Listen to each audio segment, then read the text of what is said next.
Hello dear student, welcome to Gurukul classes. मैं धर्मेंद्र गोस्वामी। जैसा पता है कि हम यहाँ पे डिस्कस करें आपकी सीयूटी से रिलेटेड इंपॉर्टेंट क्वेश्चन सीरीज को, और हमारा ये जो वीडियो है ये बेस्ड है आपका सिविक्स या फिर पॉलिटिकल साइंस। देखिए, आपको कंफ्यूज होने की जरूरत नहीं है। जो सिविक्स होता है, जिसे नागरिक शास्त्र कहते हैं, उसी को आगे चल के पॉलिटिकल साइंस बोला जाता है। ठीक, तो सिविक्स और पॉलिटिकल साइंस मतलब राजनीति शास्त्र और नागरिक शास्त्र दोनों एक ही हैं, कंफ्यूज होने की कोई ज़रूरत नहीं है। ठीक, तो देखिए आज का हमारा पहला क्वेश्चन क्या कह रहा है। देखिए आज का हमारा पहला क्वेश्चन कह रहा है कि सोवियत, देखिए जितने भी क्वेश्चन आज की जो भी इस वीडियो में है ज़्यादातर सोवियत संघ से रिलेटेड है, इसलिए बहुत ध्यान से आपको देखना है।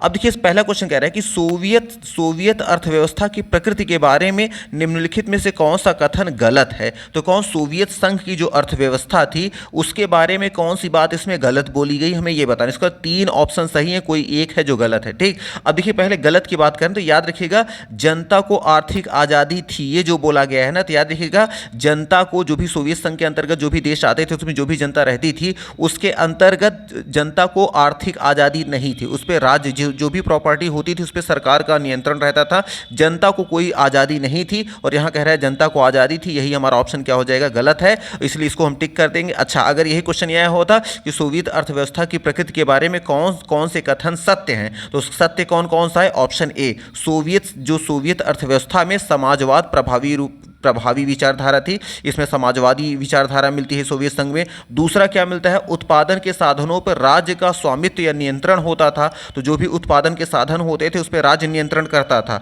और फिर देखिए डी में क्या है, अर्थव्यवस्था के प्रत्येक पहलू का नियोजन और नियंत्रण राज्य करता था। तो जो भी आप फैक्ट्री या कुछ भी कोई काम करता था उस पर जो भी नियंत्रण होता था वो राज्य करता था, सरकार करती थी, और उस पर जो नियंत्रण भी रखती थी वो भी राज्य ही रखती थी। ठीक, इसलिए हमारा ऑप्शन नंबर चूंकि पूछा था कौन सा गलत है, तो गलत कौन सा, ऑप्शन नंबर सी है, ये आपको याद रखना है। ठीक, फिर देखिए आ जाएंगे हमारा सेकंड क्वेश्चन कह रहा है कि पूंजीवादी और साम्यवादी दुनिया के विभाजन का प्रतीक किसे माना जाता है। तो पूंजीवादी और साम्यवादी दुनिया के विभाजन का जो प्रतीक माना जाता है वो माना जाता है बर्लिन की दीवार को। और बर्लिन की दीवार देखिए ऑप्शन नंबर सी में है, तो हमारा सी नंबर राइट आंसर हो जाएगा। आपको याद रखना है कि पूंजीवादी और साम्यवादी दुनिया के विभाजन का जो प्रतीक माना जाता है वो बर्लिन की दीवार को माना जाता है।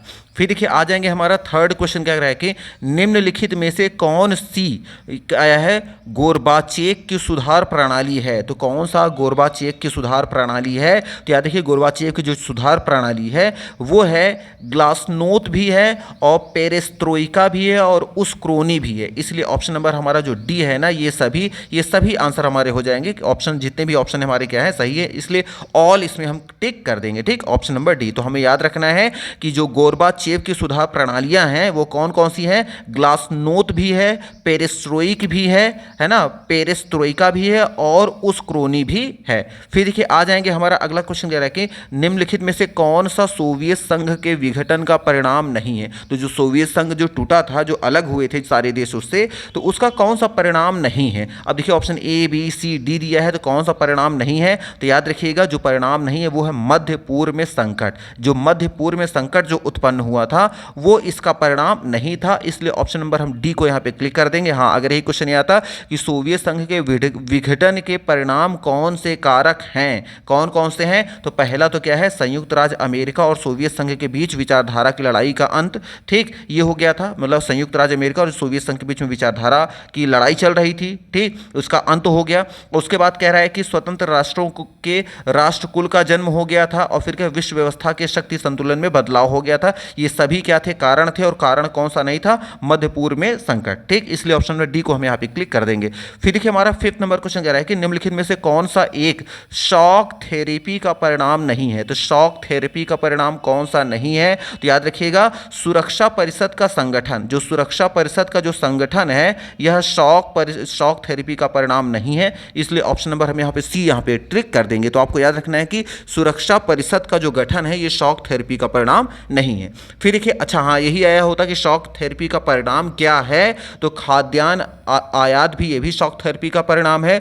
रूसी मुद्रा के मूल्य में गिरावट भी क्या है, शॉक थेरेपी का परिणाम है। और जर्जर अर्थव्यवस्था ये भी क्या है, शॉक थेरेपी का परिणाम है। फिर देखिए आ जाएंगे हमारा अगला क्वेश्चन कह रहा है कि सोवियत जिसे साम्यवादी कहते हैं शासन प्रणाली को किस वर्ष अपनाया गया था? तो याद रखिएगा, सोवियत साम्यवादी शासन प्रणाली को जिस वर्ष अपनाया गया था वह है 1913। 1913 देखिए आया, सॉरी यहाँ 1913 नहीं होना चाहिए, यहाँ होना चाहिए वर्ष 1917 में। 1917 में अपनाया गया था और 1917 देखिए है ऑप्शन नंबर, यहाँ देखिए यहाँ पे 20 को कर देंगे, इसको सी कर देंगे तो ठीक। तो सी जो आया है 1917 में। तो सोवियत शासन प्रणाली को कब अपनाया गया था? 1917 में अपनाया गया था, जो कि ऑप्शन नंबर सी में है। तो इसलिए हम सी नंबर को यहाँ पे हम क्लिक कर देंगे। फिर देखिए आ जाएंगे हमारा 7 नंबर क्वेश्चन क्या कह रहा है कि सोवियत प्रणाली की प्रमुख विशेषताएं क्या हैं? जो सोवियत प्रणाली है उसकी जो विशेषताएं थी वो क्या थी? तो याद रखिएगा, सोवियत की जो प्रणाली की जो विशेषताएं हैं वो पहला क्या है? राज्य एवं पार्टी की संस्था को विशेष महत्व देना था।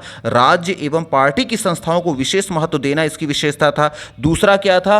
अर्थव्यवस्था योजनाबद्ध होना चाहिए, उसकी ये भी व्यवस्था, ये भी क्या थी? विशेषता थी। और तीसरा क्या था?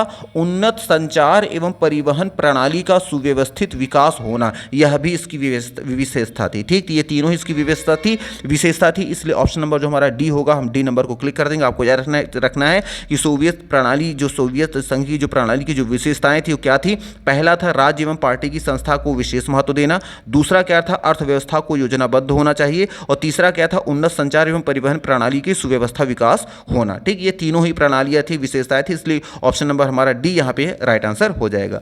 फिर देखिए आ जाएंगे, देखिए अब इसमें कह रहा है कि सोवियत प्रणाली के प्रमुख दोष क्या थे? उसमें विशेषता पूछा था, खूबियां इसमें कमियां पूछ रहा है। अब देखिए इसकी खूबियों की बात हो गई। अब अगर उसकी बात करें कि क्या इसमें दोष थे, तो पहला दोष क्या था? नौकरशाही का व्यापक प्रभाव हो गया था। जब सोवियत प्रणाली जब लागू की गई तो इसमें नौकरशाही जो प्रणाली थी बहुत ज़्यादा से हावी हो गई थी। दूसरा क्या था कि एक दल अर्थात कम्युनिस्ट पार्टी, केवल एक ही दल स्थापित हो गई। कम्युनिस्ट पार्टी का पूरी तरह से क्या हुआ था? शासन उसने पूरे देश को कवर कर रखा था। और तीसरा क्या था? प्रौद्योगिकी एवं बुनियादी ढांचे का पिछड़ापन हो गया था। ठीक, ये तीनों ही क्या थी? इसकी कमियां थी। कौन कौन सी? पहली सोवियत प्रणाली क्या कमियां थी? पहली थी नौकरशाही का व्यापक प्रभाव हो गया था। और दूसरा क्या था? एकल मतलब कम्युनिस्ट पार्टी ही सिर्फ उस देश में बची थी और दूसरी पार्टियों को हटा दिया गया था। और तीसरा क्या था? औद्योगिकी एवं बुनियादी ढांचे का जो पिछड़ापन, देश पीछे हो गया था। मतलब कि जो कह सकते हैं कि औद्योगिक क्षेत्र से वो पीछे हो गया था, पिछड़ गया था देश। ठीक, ये सारे क्या थे? दोष थे। इसलिए उपरोक्त सभी इसमें भी हम क्या कर देंगे? टिक कर देंगे। फिर देखिए आ जाएंगे यहाँ पे, देखिए हमारा अगला क्वेश्चन क्या कह रहा है कि 9th नंबर क्वेश्चन कह रहा है कि मिखाइल गोर्बाचेव किस दशक के मध्य में सोवियत संघ की कम्युनिस्ट पार्टी के महासचिव बने थे? जो मिखाइल गोर्बाचेव जो थे, ये किस दशक के मध्य में सोवियत संघ की कम्युनिस्ट पार्टी के महासचिव बने थे? तो याद रखिएगा, जो महासचिव बने थे ये बने थे 1960 के दशक में। और 1960 के दशक की बात देखिए ऑप्शन नंबर ए में है, तो हमारा ए नंबर यहाँ पे राइट आंसर हो जाएगा। आपको याद रखना है कि मिखाइल गोर्बाचेव जो थे 1960 के दशक में के मध्य में सोवियत संघ की कम्युनिस्ट पार्टी के सचिव बने थे। फिर देखिए आ जाएंगे 10th नंबर, हमारा क्वेश्चन क्या कर रहा है कि वर्ष 1991 में गोर्बाचेव के विरोध स्वरूप रूसी गणराज्य का आम चुनाव किसने जीता? तो याद रखिएगा, वर्ष 1991 के गोर्बाचेव के विरोध स्वरूप रूसी गणराज्य का जो चुनाव जिसने जीता था वो थे बोरिस येल्तसिन। और बोरिस येल्तसिन है, देखिए ऑप्शन नंबर सी में है, तो हमारे यहाँ सी नंबर राइट आंसर हो जाएगा। आपको याद रखना है कि 1991 में गोर्बाचेव के विरोध स्वरूप रूसी गणराज्य का जो आम चुनाव जिन्होंने जीता था वो कौन थे? बोरिस येल्तसिन थे। ठीक, फिर आ जाएंगे, देखिए हमारा 11 नंबर क्वेश्चन क्या है कि किस वर्ष 3 बड़े गणराज्य जो थे, जो कौन कौन सा था? रूस हो गया, यूक्रेन हो गया और बेलारूस के द्वारा सोवियत संघ की समाप्ति की घोषणा के साथ ही सोवियत संघ का अंत हो गया। तो कह रहा है कि वो कौन सा वर्ष था जिसमें 3 बड़े बड़े गणराज्य जो थे, रूस, यूक्रेन और बेलारूस, ये पहले एक ही देश हुआ करते थे। ये कौन सा वो वर्ष था कि जब ये तीनों पूरी तरह से क्या हुए? इन्होंने घोषणा कर दी कि सोवियत संघ का अंत होता है, अब हम अलग अलग राष्ट्र के रूप में जाने जाएंगे, अब हम एक राष्ट्र के रूप में नहीं रहेंगे। तीनों ने कब घोषणा की थी? कब इसकी घोषणा की गई थी? तो जानते रहेगा वह वर्ष था दिसंबर 1991। तो दिसंबर 1991 में क्या हुआ था? इन्होंने घोषणा कर दी थी कि सोवियत संघ का अंत हो गया है। ठीक, अब हम अलग अलग राष्ट्र के रूप में हैं। अब देखिए अगला क्वेश्चन क्या कह रहा है कि ऐसे गणराज्य जो सोवियत संघ को स्वयं को अलग कर रहे थे, उन्होंने किसका गठन किया? मतलब ऐसे गणराज्य का मतलब, पहले देखिए कई देश अभी जो कई देश के रूप में जाने जाते हैं, जो रशिया के आसपास हैं, वो सभी मिलाकर पहले एक देश हुआ करते थे, जिसको सोवियत संघ के नाम से जाना जाता था। अब ये कह रहे हैं कि जब ये गणराज्य जो ऐसे गणराज्य जो कि सोवियत संघ से स्वयं को अलग कर रहे थे, वो सब जब अलग अलग हो रहे थे, तो उन्होंने किसका गठन किया, उन्होंने किस किस चीज़ का उन्होंने क्या किया, इन्होंने गठन किया, किसकी स्थापना उन्होंने की।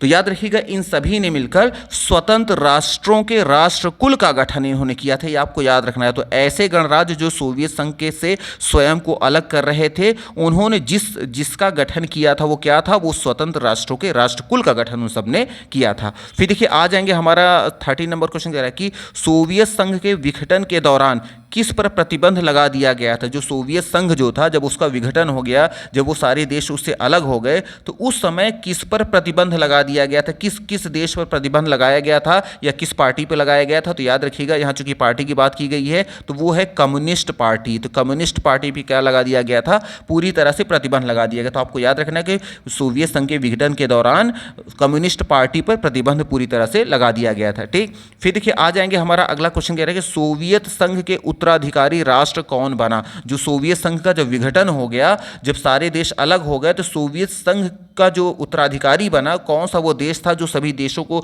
जोड़ने की इच्छा रखता था, या फिर से चाहता था सारे देश फिर से एक साथ जुट हो जाएं। तो वो जानते रहेगा, वो देश है रूस, जिसे रशिया के नाम समझाने जाते हैं। तो ये रशिया हमारा, रूस जो हो जाएगा हमारा राइट आंसर हो जाएगा। तो आपको याद रखना है कि सोवियत संघ का उत्तराधिकारी राष्ट्र कौन बना, रूस बना। ठीक, फिर आ जाएंगे, देखिए हमारा पहला हमारा देखिए 15 क्वेश्चन कह रहा है कि प्रथम दुनिया का नेतृत्व कौन सा देश कर रहा था। जो प्रथम दुनिया थी, उसका जो नेतृत्व कौन सा देश कर रहा था। तो याद रखिएगा, प्रथम दुनिया का नेतृत्व करने वाला जो देश था वो कौन था, अमेरिका था। अमेरिका दिखा है हमारा यहाँ पे ऑप्शन नंबर ए, तो हमारा ए नंबर यहाँ पे राइट आंसर हो जाएगा। आपको याद रखना है कि प्रथम दुनिया का नेतृत्व उस समय अमेरिका कर रहा था। फिर देखिए आ जाएंगे, हमारा 16 नंबर क्वेश्चन क्या है कि किस घटना को शीत युद्ध के अंत का प्रतीक माना जाता है। ऐसा कौन सी घटना हुई थी जिसको शीत युद्ध के अंत का प्रतीक मान लिया गया। तो याद रखिएगा, वह घटना जिसको शीत युद्ध के अंत के प्रतीक के रूप में माना गया था, वह था बर्लिन की दीवार। और बर्लिन की दीवार दिखा है ऑप्शन नंबर ए में, तो हमारा ए नंबर राइट आंसर हो जाएगा। आपको याद रखना है कि बर्लिन की दीवार को शीत युद्ध के अंत के प्रतीक के रूप में माना जाता है। ठीक,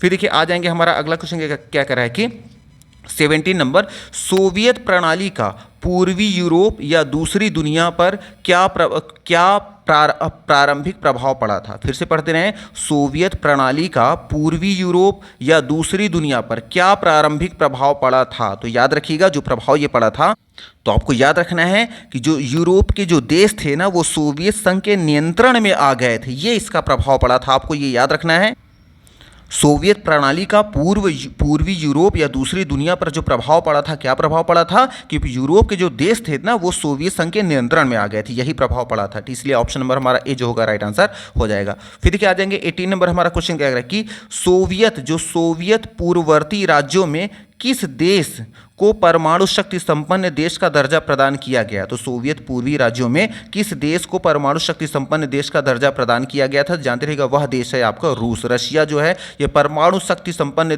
देश का इसे दर्जा मिला था, इसलिए ऑप्शन नंबर जो सी होगा हम इसको राइट आंसर मान लेंगे। ठीक, अब आ जाएंगे, देखिए हमारा अगला क्वेश्चन क्या कह रहा है कि साम्यवादी शासन के पतन के बाद वर्ष 1919 में कौन सी प्रक्रिया शुरू की गई थी। तो याद रखिएगा, साम्यवादी शासन के पतन के बाद वर्ष 1919 में जिस प्रक्रिया की शुरुआत की गई थी, वह प्रक्रिया थी समाजवादी प्रणाली। और समाजवादी नहीं बल्कि शॉक थेरेपी का इस्तेमाल यहाँ किया गया था।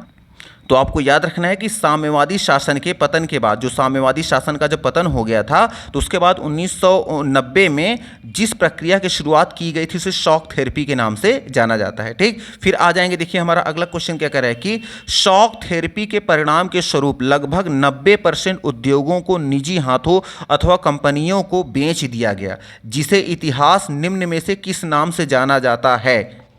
तो याद रखिएगा, इसको जाना जाता है गैराज सेल के नाम से जाना जाता है। एक बार फिर से क्वेश्चन देख लीजिएगा, शॉक थेरेपी के परिणाम स्वरूप लगभग 90% उद्योगों को निजी हाथों अथवा कंपनियों को बेच दिया गया था, जिसे इतिहास में गैराज सेल के नाम से जाना जाता है। ठीक, फिर आ जाएंगे, देखिए हमारा 21 नंबर क्वेश्चन कह रहा है कि सोवियत संघ के विघटन के बाद तजाकिस्तान कितने वर्ष तक गृह युद्ध में फंसा रहा। तो याद रखिएगा, सोवियत संघ के विघटन के बाद तजाकिस्तान जो था ये फंसा रहा 10 वर्षों तक ये युद्ध में फंसा रहा हो। 10 वर्ष की बात आई है ऑप्शन नंबर बी में, तो हमारा यहाँ पे बी नंबर राइट आंसर हो जाएगा। आपको यहाँ पे याद रखना है कि सोवियत संघ के विघटन के बाद तजाकिस्तान जो था वो 10 वर्ष तक गृह युद्ध में फंसा रहा। फिर देखिए आ जाएंगे, हमारा अगला क्वेश्चन क्या कर रहा है कि संघर्ष एवं तनाव के प्रमुख कारण क्या थे। जो संघर्ष और मतलब यहाँ पे चूंकि उस समय जो था दो विचारधाराएं थी, एक था पूंजीवादी और एक तरफ थी साम्यवादी। पूंजीवादी का समर्थन अमेरिका कर रहा था और साम्यवादी या कम्युनिस्ट पार्टी का जो समर्थन कर रहा था उस समय यूएसएसआर कर रहा था। ठीक,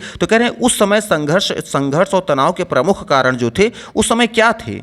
तो उसके एक नहीं बल्कि कई कारण थे। कौन थे? पहला कारण तो ये था कि चेकोस्लोवाकिया एवं युगोस्लाविया का विभाजन कर दिया गया था, ये भी एक प्रमुख कारण था उस समय, क्या था, तनाव के प्रमुख कारण। और दूसरा क्या था? विशाल पेट्रोलियम संसाधन की बहुत कई ऐसे ऐसे जगह हुए थे जहाँ पे दूसरे देशों ने उस पर अटैक करके उसको अपना क्या कर लिया था, उस पर अटैक करके उसको अपने मिला लिया था। किस लिए? क्योंकि वहाँ बहुत बड़े पेट्रोलियम साधन के विशाल क्या हुए थे, भंडारण पाए गए थे। तो ये भी एक तनाव का एक प्रमुख कारण बन गया था। और तीसरा क्या था? चीन का प्रवेश। चीन का प्रवेश को भी एक प्रमुख कारण माना जाता है। इसलिए ऑप्शन नंबर हमारा जो डी होगा ना, राइट आंसर हो जाए। ये सभी ऑप्शन को मान लेंगे। तो याद रखिएगा, संघर्ष एवं तनाव के प्रमुख जो कारण थे उस समय क्या क्या थे? चेकोस्लोवाकिया और युगोस्लाविया का विभाजन भी है पहला कारण, दूसरा विशाल पेट्रोलियम संसाधन भी थे और तीसरा चीन का प्रवेश भी था। ये तीनों ही कारण जो थे वो संघर्ष एवं तनाव के प्रमुख कारण माने जाते थे। तो मे भी आपको ये भी क्वेश्चन समझ में आ गया होगा। तो चलिए आज की इतने रखते हैं। देखिए यहाँ पे जो भी क्वेश्चन रखे गए हैं थोड़ा क्योंकि टॉपिक वाइज रखे जा रहे हैं, तो हो सकता है कुछ चैप्टर आपको टफ लगेंगे,